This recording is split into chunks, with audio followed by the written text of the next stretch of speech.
Derek Ramsey nagsalita na, nakipagsagutan sa mga netizens na naninisi sa breakup nila ni Andrea. Narito ang buong detalye.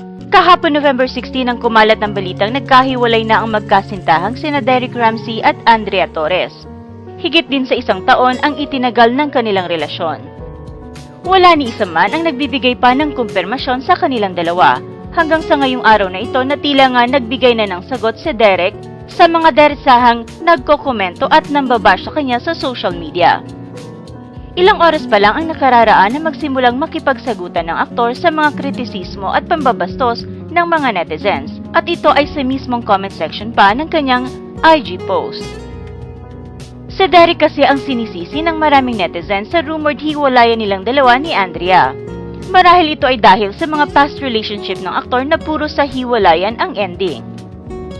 Isang Instagram user ang nagkomento sa isang thread ng mga komentong nagtatanong kung totoo nga ba ang isyong hiwalayan nila.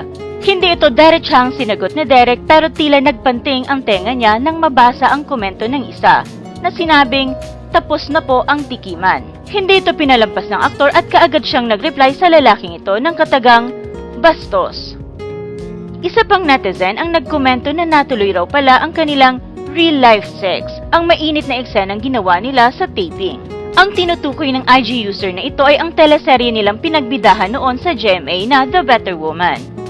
Ayon sa netizen, "Hahaha, it was really true that you had continued your real sex after taping with Andrea on your previous years then.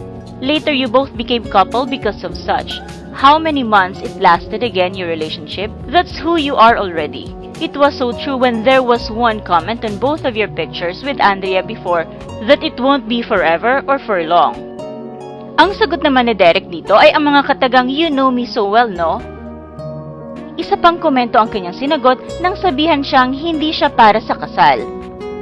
Kinontra naman ito ni Derek at sinabing, "I think you are wrong." Sa sinabing ito ni Derek, tila gusto niyang iparating sa mga humuhusga sa kanya na mayroon naman siyang planong magpakasal at lumagay sa tahimik, at sadyang hindi lamang nag-workout ang mga relasyong kanyang napapasukan. Samantala, isang netizen din ang tila hinulaan pa ang future ni Derek at sinabing ang magiging new victim ng aktor ay ang magiging new love team nito.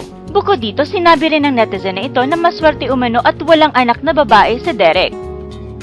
Ang sagot ni Derek, "Hello ma'am, there is no truth to what you are saying.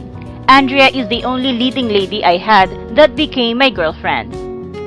Samantala, patuloy namang umaasa pa ang ilan sa mga supporters nilang dalawa na sana sila ay magkaayos at magkabalikan pa.